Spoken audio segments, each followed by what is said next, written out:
세상을 사랑하고 세상에 속한 것들을 사랑하는 것을 미워하십니다. 하나님이 세상을 만드셨는데 세상을 사랑하는 것을 왜 미워하실까요? 하나님도 세상을 사랑하사 독생자를 우리에게 주셨다고 말씀하셨는데 왜 세상 사랑을 미워하실까요? 그것은 세상이라고 말할 때 하나님 만드신 이 자연의 창조 세계 자체를 말하는 것이 아니고 그 가운데 행하는 오늘 보았던 육신의 정욕, 안목의 정욕, 이생의 자랑에 따라 살아가는 모든 일을 말씀하는 것이기 때문에 그렇습니다. 하나님을 사랑하는 것과 육신의 정욕대로 살아가는 것은 절대로 함께 있을 수가 없는 일입니다. 어둠과 빛이 갇힐 수 없듯이 그것은 서로 절대로 갇힐 수는 없는 일이에요. 세상을 살아가는 것은 죄입니다. 도대체 죄가 어떻게 어디서 비롯된 것일까? 육체의 정욕이라는 것은 육체가 원하는 바와 같은 것이죠. 육체가 간절히 원하는 바를 육체 정욕 그럴 텐데 우리가 어차피 몸을 가지고 존재를 지음받았으니까 배고프면 먹고 싶은 것이고 갈증 나면 마시고 싶고 아프면 낫고 싶고 안 아프고 싶고 피곤하면 쉬고 싶은 육신의 이 욕심이란 게 있는데 이것들 자체를 하나님께서 나온 것이 아니라고 말하는가? 이런 생각을 할 수가 있어요. 육신의 정욕이라는 것은 육체 필요 자체를 말하는 것이 아닙니다. 육체 필요 자체를 말하는 것이 아니라 육체 필요와 욕구를 방편과 수단으로 하여 그 안에 하나님을 거부하고 하나님을 배척하며 하나님 뜻을 거슬리는 모든 영혼의 타락한 성향이 나타나는 것을 가리켜서 죄라고 그러는 것이죠. 그러니까 죄는 인간의 육체 자체의 필요나 또 육체 자체의 필요를 낫게 하는 성질에 있는 것이 아닙니다. 죄는 질병이 아니에요. 육체의 정욕이라 말할 때 그것은 육체와 맞물려 활동하는 영혼을 가리키는 말입니다. 죄가 육체 정욕이라고 할 때 그것이 단순히 육체란 말로 표현되고 있지만 육체 자체의 어떤 물질적이며 물질 안에서 움직여가는 물리적인 화학적인 또는 생리적인 어떤 작용의 부작용이 죄가 되어진다면 그것은 당연히 의학적 조건으로 고칠 수가 있죠. 의료적 기술로 치유할 방법을 찾을 수 있을 거예요.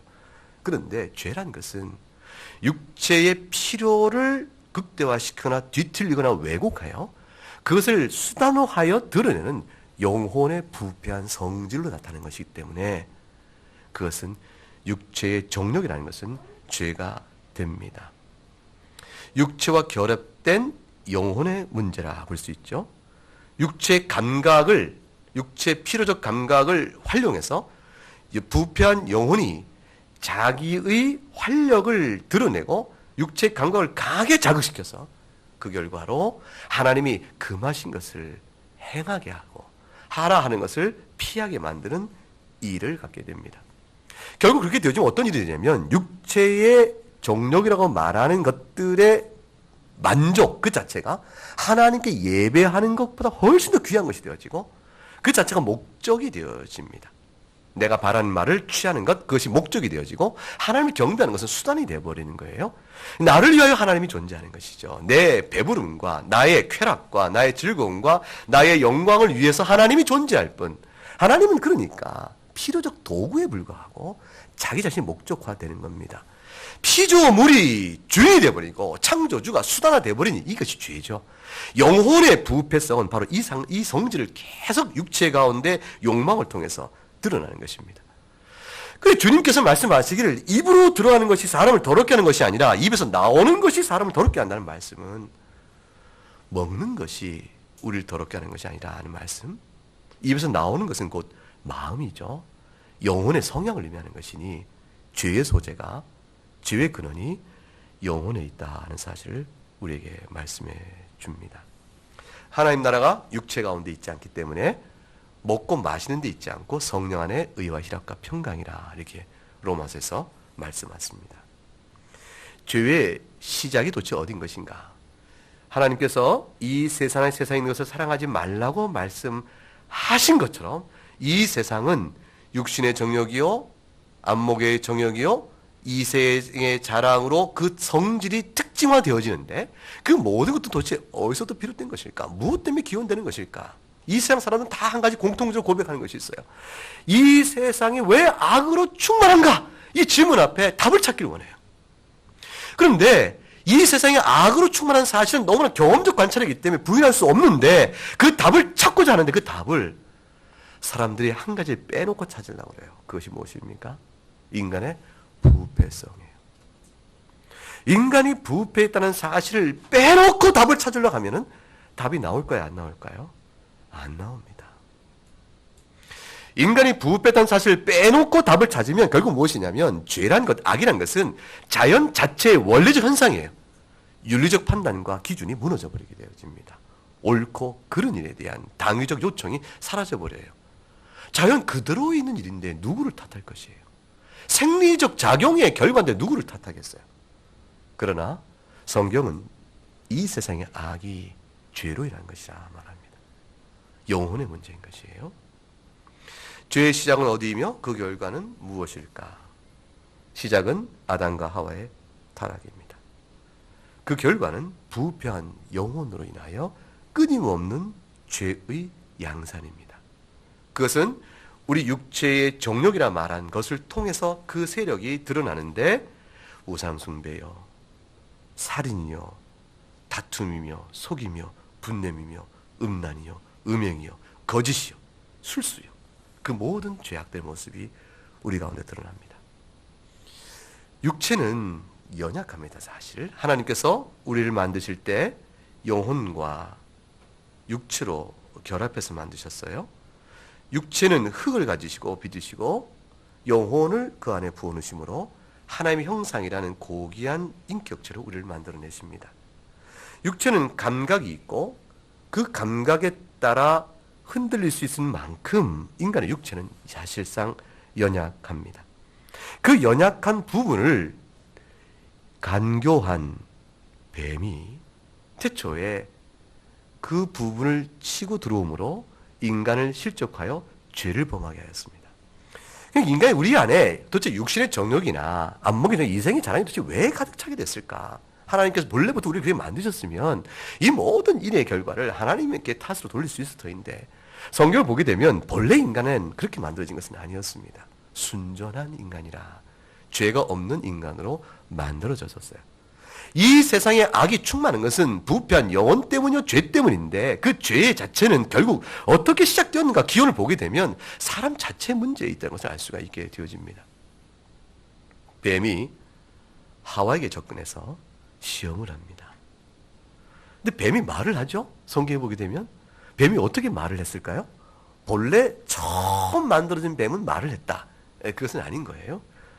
뱀도 인격체로 하나님의 형상으로 만들어진 존재가 아니기 때문에 그가 언어적 수단으로 사람과 자유로운 대화를 한다 이렇게 말할 수는 없죠. 그런데 분명히 대화를 했다는 사실은 한 가지 우리에게 깨우쳐 주는 게 있는 겁니다. 가장 간교한 뱀에게 초자연적인 영적 힘이 작용하고 있다는 사실을 알 수가 있는 것이죠. 그 초자연의 영적 힘의 작용이 결국 마귀적인 힘이라 볼 수 있어요. 결국 사탄의 힘의 작용은 뱀으로 하여금 하와를 미혹하게 합니다. 그 시험은 하나님부터 직접 명령을 받은 하와에게 되지 않고 아담에게 오지 않고 하와에게 갔다는 사실은 중요한 암시를 줘요. 하나님의 명령을 간접적으로 받았다는 마음속에 이미 접고 들어가는 의심의 틈이 벌어졌다는 사실이 있죠. 우리가 하나님의 말씀을 대대손손 주었을 때까지 가르칠 때에 아주 분명하고 확실하고 엄히 가르치되 사람의 말로만 가르친 것이 아니라 성경의 말씀을 직접 읽어 그로 하여금 하나님을 만나게 하여야 합니다. 즉 하와도 하나님의 말씀을 직접 대면해 그 계명을 받듯 우리의 자손들도 하나님의 말씀을 읽음으로 무릎 꿇는 큰 은혜의 역사가 있도록 기도하며 아이를 가르쳐야 되어져요. 그죠? 성경의 내용을 몇 가지 요약해서 인간은 죄인이니 예수 믿어야 구원받아. 그런 줄 알겠지? 이렇게 전해준 몇 마디 말로는 아이의 신앙을 키워낼 수가 없습니다. 아이의 신앙은 온전히 하나님의 말씀을 직접 듣는 하나님 앞에 무릎 꿇음이 있도록 하여야 합니다. 하와가 어찌됐든 뱀에게 시험을 당합니다. 시험의 내용은 결국 두 가지였어요. 그 내용은, 의심의 내용은 첫째 하나는 하나님의 계명은 진실하지 못하다라는 것이죠. 왜냐하면 먹어도 금단의 열매 따먹지 말라는 선악을 알게 한 나무의 열매를 따먹어도 죽지 않을 텐데, 죽지 않는데 죽는다고 했으니 하나님은 거짓된 분이라 이렇게 얘기한 거지. 하나님을 거짓되게 만들어버렸어요. 두 번째는 하나님은 선한 분이 아니라는 것입니다. 왜냐하면 그걸 따먹지 못하게 한 이유는 그걸 따먹으면 너희가 하나님과 똑같이 될 텐데 하나님이 그것을 원치 않는 이기심 때문에 따먹지 못하게 한 것이라. 하나님이 얼마나 이기적이냐. 그러니 하나님은 선한 분이 아니다. 그러니 하나님은 거짓된 분 말로 너희가 선하게 돼서 하나님이 너희가 하나님처럼 되어져서 그게 될 걸 이기심으로 가리고자 했으니 그 말을 지켜야게 되겠냐 그 말이죠. 하나님의 진실됨이 부정되어지고 하나님의 선하심이 부정되었으니 따라서 하나님의 불순종 이유를 찾습니다. 금지된 과실 가만히 보니까 볼수록 마음에 드는 것이죠. 이미 미혹은 그 마음속에서 육신의 정욕과 안목의 정욕과 세상에서 하나님처럼 높아지고자 하는 이생의 자랑으로 욕망을 가득 채우게 되어집니다. 창세기 3장 6절에 여자가 그 나무를 본즉 먹음직도 하고 보암직도 하고 지혜롭게 할 만큼 탐스럽기도 한 나무인지라. 여자가 그 열매를 따먹고 자기와 함께 남편에게도 주매 그도 먹은지라 기록되어 있습니다. 보니 먹음직스러운 것이었습니다. 보암직스럽고 탐스러운 것이었습니다. 인간은 육체 가운데 있는 존재인지라 피로를 절실하게 느낍니다. 그 피로를 거짓으로 하나님을 부인케 하도록 자극시켜버리면 남는 것은 딱 하나예요. 창조주를 부정한 인간에게 남는 것은 육체 안에 뒤틀어진 욕망의 모든 준동만이 우리에게 남습니다. 타락 이후에 원죄라 하는 것이 바로 그것입니다. 타락 이후에 인간에게는 예의 없이 심령이, 영혼이 그로 인하여 부패해 있습니다. 이 부패된 인간을 어떻게 고칠까? 어떻게 하면 바로 잡을 수 있을까요? 절대로 안 되는 게 있는데 아무리 때려도 안 됩니다. 자식 매로 가르쳐서 습성을 고치고 훌륭한 키워낸 부모 있으면 나오라 해보십시오. 아니, 우리가 그랬잖아요. 저는 아버지의 야단을 맞고 고친 게 별로 없어요. 지금 가만히 생각해 보면. 아버지가 하지 말라 심히 야단쳤을 때 아버지의 책망과 매가 싫어서 듣는 흉내는 냈지만 나는 하나도 안 달라졌어요.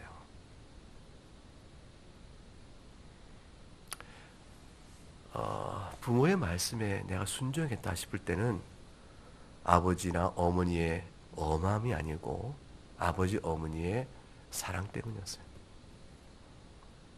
참 죄송하다라는 말은 아버지 어머니의 사랑 때문에 피로서 내 마음에 그 고백이 찾아왔지 매 맞을 때는 그러지 않았어요. 사람은 심판에도 이 부패한 영혼을 바꾸지를 못합니다. 그 예가 성경에 나온 게 노아의 홍수 심판이에요.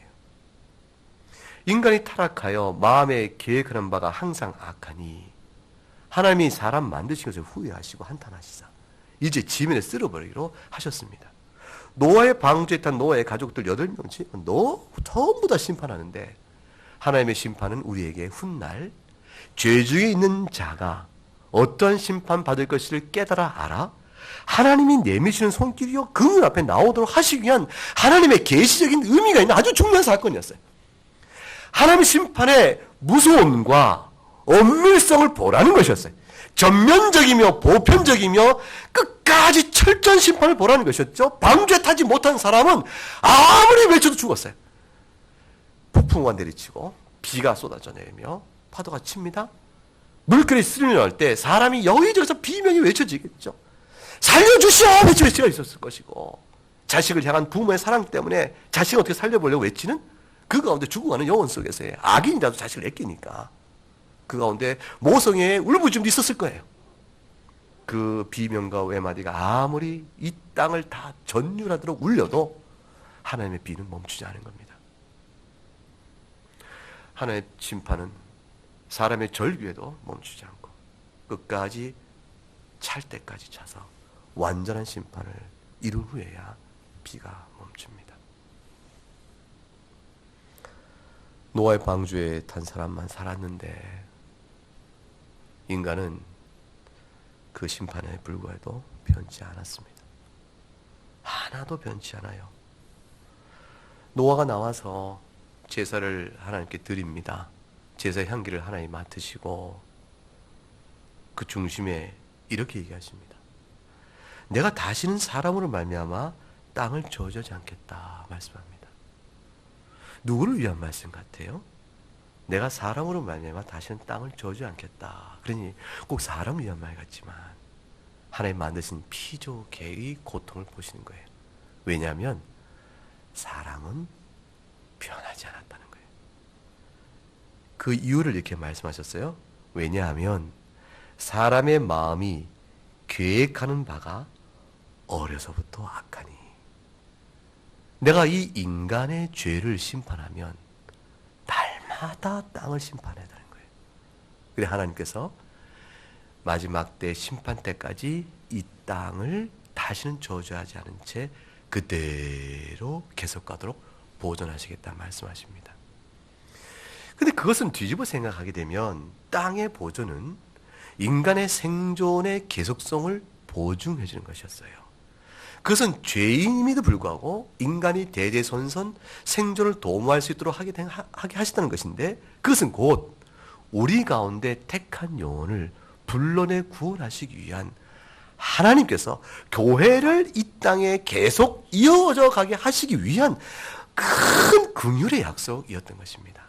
노아의 언약은 땅을 보호하는 것이었으나 사실은 그 가운데 택한 백성을 붙드시는 하나님의 환경적 보호였던 것입니다. 인간은 하나님의 은혜가 아니면 절대로 변하지 않는 것입니다. 하나님의 은혜가 아니면 육신의 정욕을 절대 마음에 지우지 못하는 것입니다. 오늘 우리가 구약 성경을 같이 읽었어요. 시편 139편 1절 4절부터 쭉 읽었죠. 이렇게 기록되었죠. 기억해 보세요. 여호와여 주께서 나를 살펴보셨으므로 나를 아시나이다. 주께서 내가 앉고 일어섬을 하시고 멀리서 나의 생각을 밝게 하시오며 나의 모든 길과 내가 눕는 것을 살펴보셨으므로 나의 모든 행위를 익히 하시오니 여호와여 내 혀의 말을 알지 못하신 것이 하나도 없으시나이다. 하나님께서 우리의 모든 행위와 마음의 생각을 낱낱이 아실 때 그 결과가 하나님 앞에서 우리가 어떤 모습으로 드러날까요? 시편 130편 3절에 여호와여 주께서 죄악을 지켜보시는데 주여 누가 서리이까? 이것이 우리 고백입니다. 하나님께서 우리의 모든 형편을 살피시면 우리의 고백은 죄악을 지켜보시는 것이라. 그거 외에 다른 말이 나올 수가 없는 것이죠. 잠언서 20장 9절에 내가 내 마음을 정하게 하였다. 내 죄를 깨끗하게 하였다 할 자가 누구냐 그랬습니다. 하나님께서 심판하실 날에 하나님 보실 때 의로운 인생이 있겠습니까? 하나도 없습니다. 시편 133편 2절입니다. 인간은 그 누구도 스스로 하나님 나라에 들어갈 만한 의로운 인생은 없습니다. 영혼이 부패 있기 때문에 심령이 부패 있고 육적이고 감각적 육체 아래 태어난 인간은 그 부패한 영혼으로 인해서 죄의 정욕 아래 낳은 인생을 살 따름입니다. 본질상 진노의 자녀일 뿐이죠. 그런데 하나님이 오늘 본문에서 우리에게 세상과 세상에 속한 것을 사랑하지 말고 하나님을 사랑하라 그러십니다. 우리에게 불가능한 일이잖아요.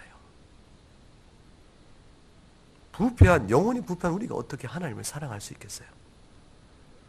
하나님이 그 말씀을 주는 까닭은 하나님께서 우리를 먼저 사랑하셨기 때문입니다. 우리에게 은혜를 베푸셔서 구원의 놀라운 행복을 우리에게 부어주시고 하나님의 사랑의 대상이 된 자라. 내가 너희를 사랑하노라. 이렇게 말씀을 해주시고 실제로 그리스도 안에서 우리를 품으셨기 때문에 하시는 말씀이에요.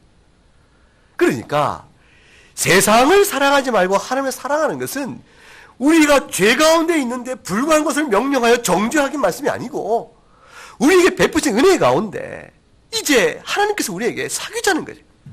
내가 너와 함께 사귀기를 원하고 너와 함께 교통하기를 원하며 네가 나의 영생에 참여한 자가 되길 원한다. 베푸신 은혜를 좋게 누리기를 원하시는 것입니다. 하나님께서 우리를 사랑하여 우리를 구원하여 하나님 자녀를 삼으셨는데 도무지 죄 중에 있음으로 인하여 아버지의 사랑을 깨닫지 못하니 이 비참한 영혼을 어찌할꼬 파리하게 곤고하고 파리한 말라 비틀어진 영혼처럼 되어지는 것이죠. 에스겔 골짜기에 뼈다귀처럼 되어버린 살아없는 영혼처럼 있으면서 신자라 하니 주께서 불쌍히 여기시는 거예요. 우리가 신자라 하면서 영혼의 빛으로 메말라 있으면 영혼의 부유함과 행복을 모르는 자로 살아간다 그 말이죠.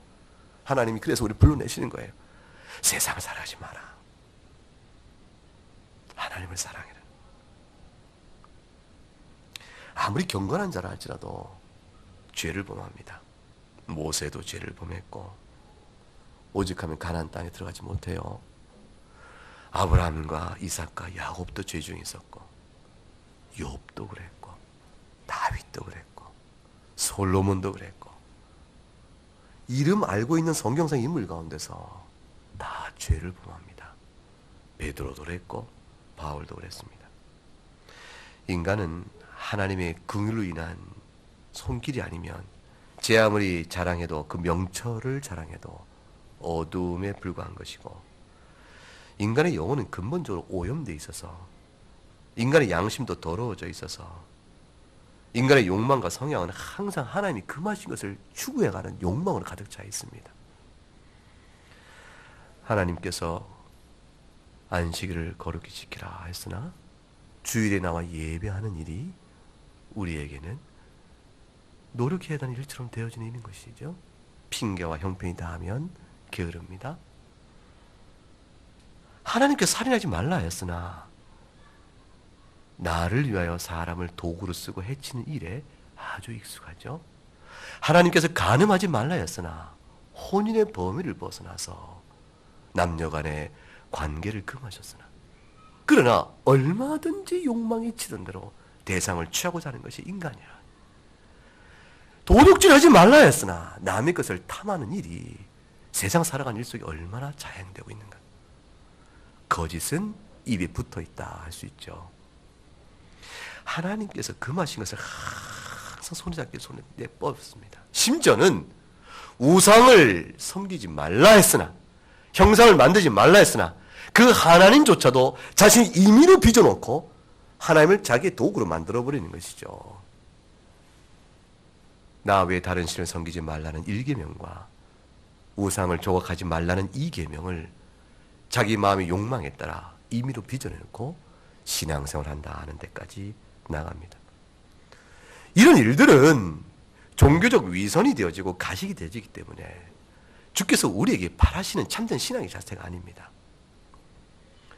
참된 신앙은 오직 한 가지 일로부터 비롯되어지는데 매질과 심판이나 우리의 교양과 노력이 아니고 주께서 우리를 근본적으로 바꾸시는 은혜의 전적인 만지심입니다. 그것을 가리켜서 거듭나는 은혜라 얘기하십니다. 예수께서 대답하시되 진실로 진실로 내게 이르노니 사람이 물과 성령으로 나지 아니하면 하나님 나라에 들어갈 수 없느니라. 육으로 난 것은 육이요 영으로 난 것은 영이니 내가 네게 거듭나 하겠다는 말을 놀랍게 여기지 말라. 교양과 수양과 노력은 육에 속한 것이므로 육의 열매를 낳을 뿐입니다. 주를 믿고 새로워지는 것은 성령의 은혜를 입어야 하는 것이라. 하나님께서 우리 가운데 은혜를 베푸셔서 중생케 하셨습니다. 여러분 모두는 그 은혜를 입은 자라 저는 믿는데 그런 중생의 은혜를 받았으나 그것을 실제로 출생케 하여 그 출생되어져서 회심의 아름다운 영적 자태를 드러낸 신자다움의 일들은 부단한 하나님의 권고와 권면의 말씀과 성령이 우리 안에서 자극시키는 영적인 인도하심에 순종해야 이루어지는 일이에요. 그러니까 이건 자연의 이치인데 우리가 씨를 땅에 뿌렸어요. 그러면 씨가 땅속에서 땅의 열 온기로 인하여 적당한 온도가 되어지고 땅 속에 있는 물이 습기를 제공하고 그리하여 씨 속에 있는 양분을 기초로 환경이 만들어지니까 싹이 탁 틀 수가 있습니다. 싹이 트고 나서 흙의 토양의 모든 양분적인 효력으로 인해서 움터 나오겠죠. 해도 비치고 공기도 공급될 것입니다. 이 모든 것들이 자라게 하지만 그 모든 일들은 계속적인 환경 지원과 그것이 성장케 되어지는 그 생리적 작용을 작용시키는 환경적 자극이 계속 주어져만 자랍니다. 영적인 자투도 마찬가지예요. 하나님께서 우리에게 중생의 씨를 뿌리셔서 성령의 씨가 우리 안에 있으나 이것들이 말씀의 공급과 우리 안에 성령께서 계속 말씀하시죠. 들으라, 순종하라. 그 음성에 순종할 수 있도록 자기 마음을 다스려 경건의 무릎을 꿇는 노력이 있어서 그 인격적 과정이 우리를 성장케 해나갑니다. 이것은 인간의 행위를 기초로 한 성화적인 완성을 이루어가는 것이 아니고 이 자체가 신자다움의 영생을 누려가는 경로인 것입니다. 그것을 부정하면 죄 중에 있고 죄 중에 있으면 세상을 사랑하는 것이고 세상을 사랑하면 절대로 하나님의 사랑을 이해하고 깨닫고 마음에 받지를 못합니다. 요한일서 2장 15, 17절 오늘 본문의 말씀이 그래서 세상이나 세상인들을 사랑하지 말라 하시는 거예요. 전제는 무엇입니까? 너희 심령 안에 그리스도의 은혜가 있어 성령으로 거듭난 자가 되었으니 이제 하나님을 사랑하라.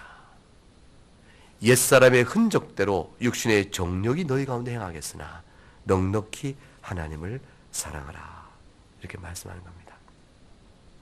어떻게 이 일이 더 풍성하고 확실하게 우리한테 이루어질 수 있겠습니까?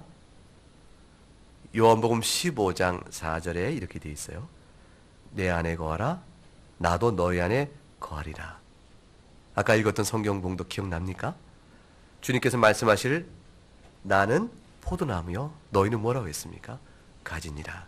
가지가 포도나무에 붙어 있지 아니하면 스스로 열매를 맺을 수 있다 없다? 없다 하셨어요. 그러나 내가 너희 안에 있고 너희가 내 안에 있으면 열매를 맺을 터이니 내 안에 거하라 했습니다. 예수 그리스도 안에 거하는 것입니다. 예수 그리스도에 거하는 것은 믿음으로 거하는 것입니다.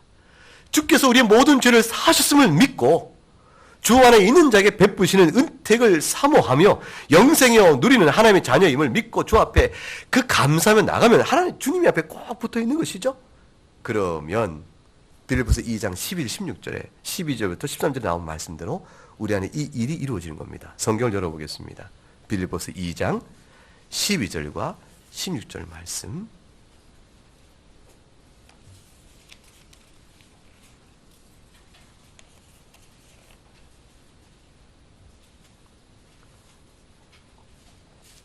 이 장 12절 13절 두 절을 읽어봅니다. 시작. 그러므로 나의 사랑하는 자들아 너희가 나 있을 때뿐 아니라 더욱 지금 나 없을 때에도 항상 복종하여 두렵고 떨림으로 너희 구원을 이루라. 너희 안에서 행하시는 이는 하나님이시니 자기의 기쁘신 뜻을 위하여 너에게 소원을 두고 행하게 하시나니. 사랑하는 여러분, 우리가 어떻게 우리 구원을 이룰 수 있겠어요?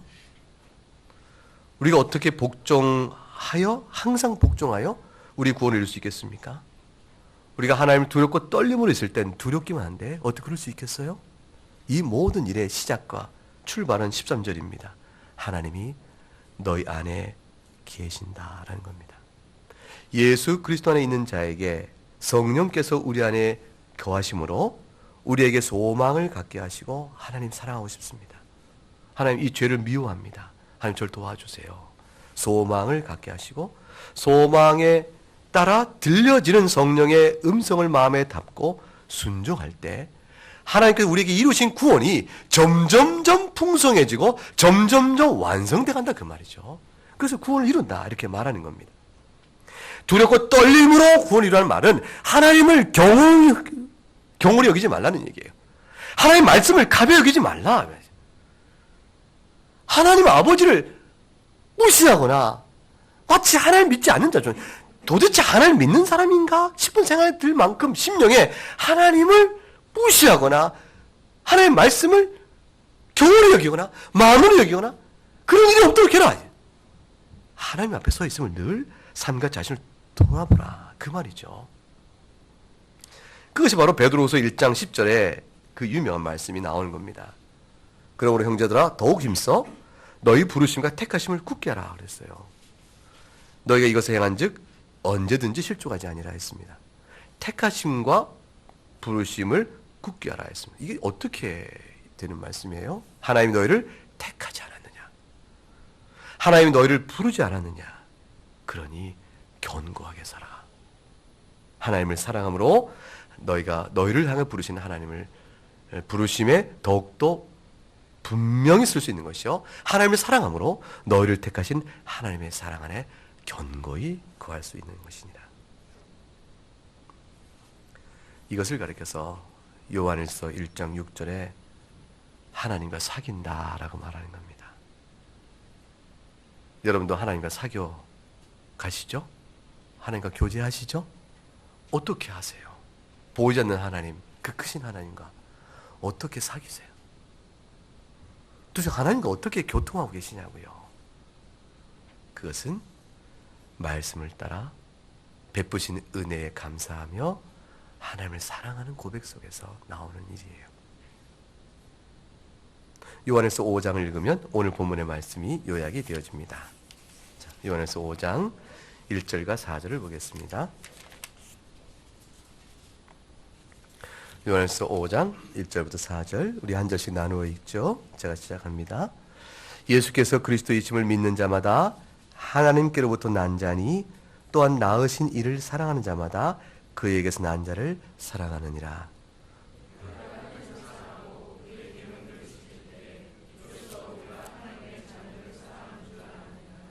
하나님을 사랑하는 것은 이것이니 우리가 그의 계명들을 지키는 것이라. 그의 계명들은 무거운 것이 아니로다.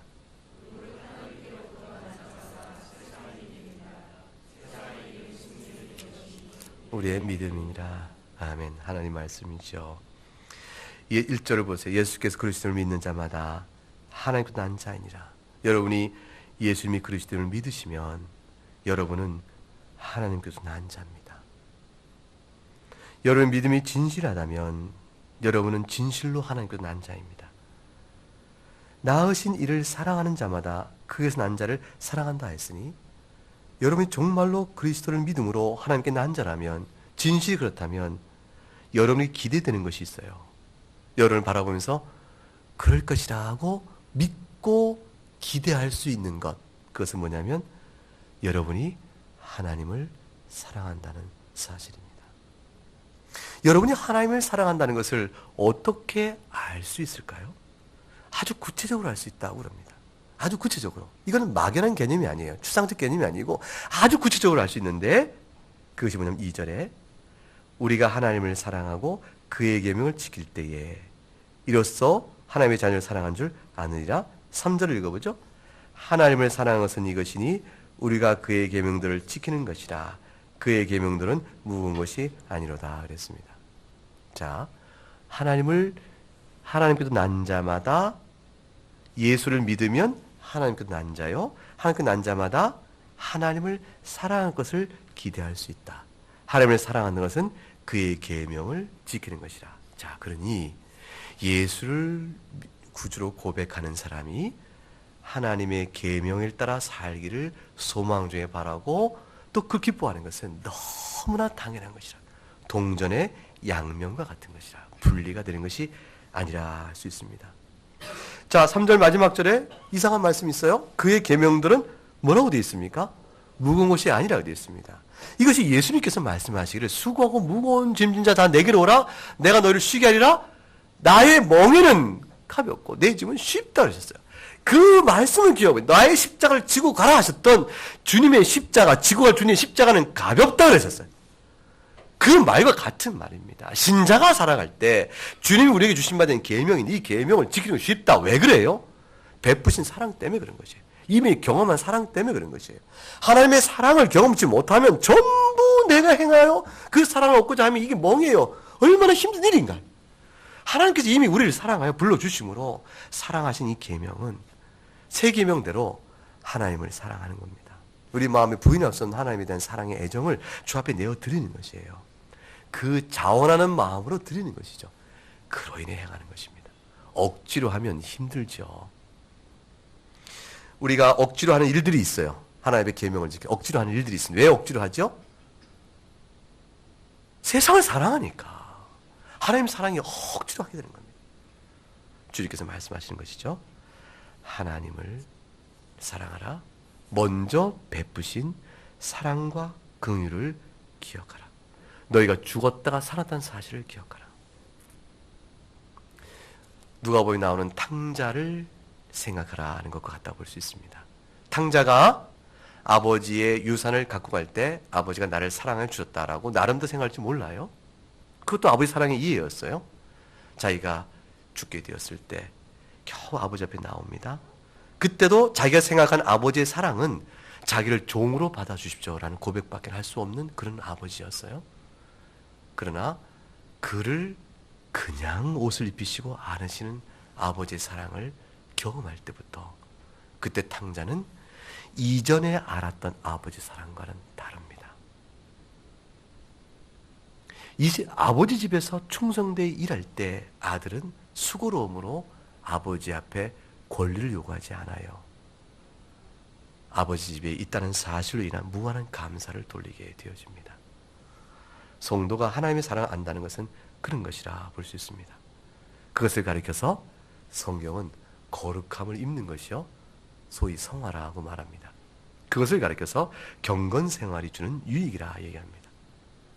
경건생활은 어려움을 긋고 넘어서 인내를 필요로 합니다. 영적 생활은 인내가 요구되어지죠.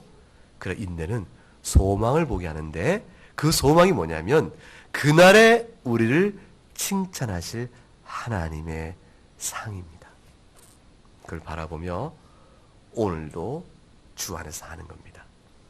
오늘 본문의 17절에 뭐라고 했냐면 이 세상도 그 정욕도 지나간다 그랬어요. 지나간다 그랬습니다.